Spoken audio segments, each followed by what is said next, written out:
another video for my YouTube channel, and this time it's a little bit of a review of the game. I say review, I'm pretty rubbish at reviews actually, so it's more of a just giving a few of my thoughts about the game. If you'd have said to me before the game 0-0 draw, having a point, I would have definitely taken it.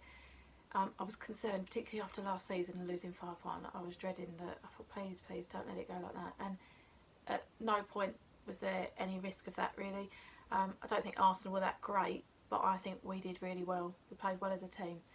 I had someone at work say to me, oh, I watched a little bit of the game and you hardly got out your own half, and it was a definite criticism, and it winds me up because, you know, we're playing Arsenal. What's the point if we go all out attack? We're going to lose the game. That is playing into Arsenal's hands. They played into our hands, and David Moyes got it spot on again with the tactics, and part of football is defending. I'm not saying I want to see a defensive team all the time, but it really does annoy me when people criticise teams for defending.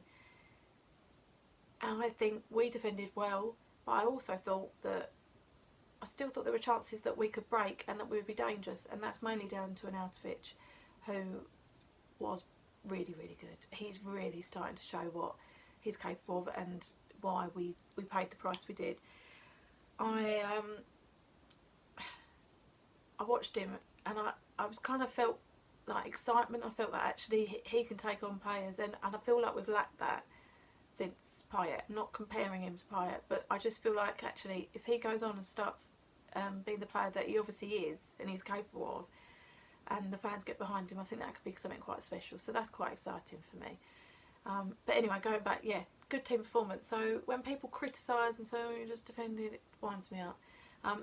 Someone also said about the Hernandez chance at the end, and again, really critical. This person obviously doesn't like West Ham, saying, God, you should have put that away. Oh, that it was, you know, easy. You know, definitely should have scored.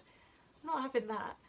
I mean, he did really, really well. He got a bit too much on it, but you can't. I wouldn't say that's like a terrible miss.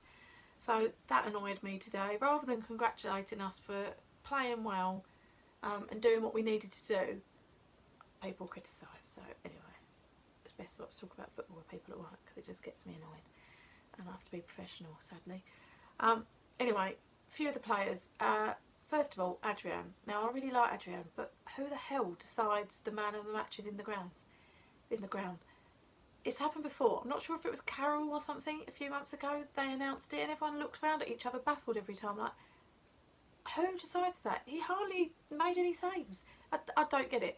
I think it was on BT, or was it BT, I think. They picked Arnautovic, and like I said, for me, he was definitely in with a shout. There was a few players that could have been in with a shout though, to be honest. Bonner was brilliant. He's starting to be the player that we thought he was.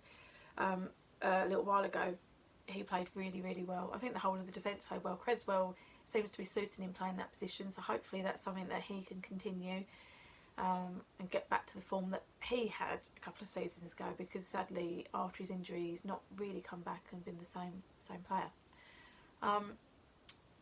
Noble, I thought he played well, you know, makes mistakes, but so does everyone. You know, we kept giving the ball away actually, not just Noble. It's a little bit frustrating. I think we just can't keep hold of the ball, but that's something else to work on, because I'm not going to be critical, because this is so much better than we've had for the rest of the season. And for that I have to give credit to David Moyes. I was so critical of him before he signed, and if he's the man to turn it around, then I really, you know, great.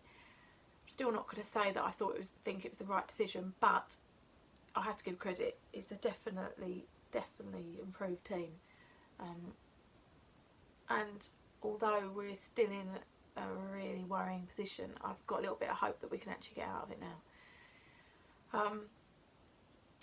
I'm going to now mention a player that for some reason, well, not for some reason, I understand why I caused people to be a little bit wound up. They're a bit critical of a tweet that I put out before the game, and also started asking people about it after the game. Antonio. I didn't think he should start the game, and that's nothing about his ability, because I really rate him, but there's something not right, and I said that in the preview video, and I hoped that he wouldn't start. Anyway, He did start, and he played far longer than I thought he should, but you know, he didn't look quite as tired as he did against Chelsea, so maybe that's some hope. But I just wonder, is it that he's not fully fit, or is his mind elsewhere? I've had some people tweet me to say that they think he's looking for a move, he wants out. I don't know if that's true. I have no inside knowledge, so I wouldn't know. I hope that's not true, and I hope it's just a case of he's not fully fit. But if he's not fully fit, I really think we need to give him a proper rest, because it's going to do him far more damage long term, and that worries me because he is so important. The only thing I will say is I remember when we signed him, I remember some Nottingham Forest fans tweeting about, oh yeah, you think he's good now, like raving about him, you wait, give him a few seasons, you'll see the real Antonio. I just thought it was Forest fans being a little bit bitter because they'd lost obviously a decent player.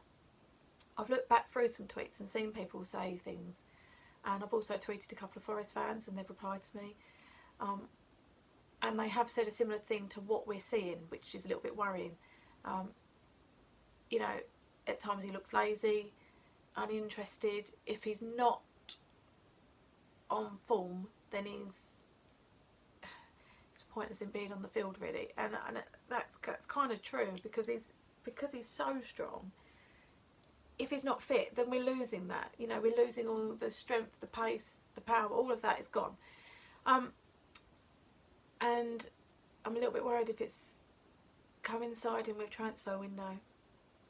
I think mentally there's something might not be right, and he might be looking for a move. And again, someone I asked said that could actually be the case. If you look back, Sheffield Wednesday fans had said a similar thing when he went to Forest. So I'm just hoping there's not a pattern there. I'm hoping it is he's just building up his fitness. He had a bad injury, and actually he'll be back flying again. But the only thing I will say, and my dad made this point, Mark Noble against Chelsea covered so much ground, ran more than Antonio. Everyone says his legs have gone. Everyone said he's past it. But he was able to run around for that long without going off with exhaustion. So if Noble can do it, then surely a professional footballer like Antonio should be able to do it. So that would point towards him not being fully fit. Anyway, I'm rambling about Antonio because I'm a bit confused. I'm not really sure what I think. Just a bit concerned that there's something more to it. Anyway, I've asked people that on Twitter. If you've got any more thoughts on that, if you think he's looking for a move away, let me know on Twitter @Flump9. Anyway, let's hope we have a good result this weekend against Stoke, and any fans going, safe journey. Thanks for watching. Don't forget to subscribe, like and comment, and follow me on Twitter @Flump9. Come on, you Irons.